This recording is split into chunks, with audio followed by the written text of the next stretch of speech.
بعد يومين صيام جاي تاكلنا بسكوت يا مروان؟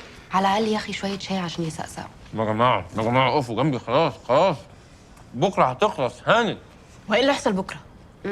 حضر له ايه بقى؟ مش محضر له اي حاجه، هو هيجي لنا لوحده.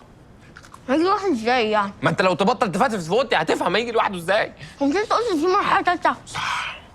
صح يا مازن، ما هو بعد مرحله الاضراب على الطعام ومرحله الطوفان تيجي مرحله تاثير الفراشه.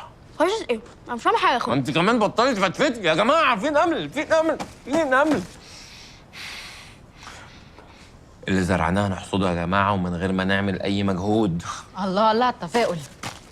يا جماعه اسمعوني، اسمعوا مني، خلاص هانت. انا متاكد ان مختار هيوافق. او هيعاند زياده. مختار مش معانا، لا معبرنا، واخد مصطفى وقاعدين هيتفسحوا وهينبسطوا وهيعملوا، واحنا قاعدين معاك بناكل بسكوت. ما هي نظريه تاثير الفراشه اللي مروان كان بيتكلم عليها دي بتقول ان لما الفراشه بتضرب بجناحها في استراليا ده بيعمل اعصار في افريقيا. صح يا مازن صح، ابوك كان عنده حق، هو فلوسه حلال فيك.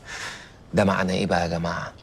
ان حاجه صغيره قد كده تحصل في مكان تعمل تاثير كبير في مكان تاني، وده اللي هيحصل لمختار.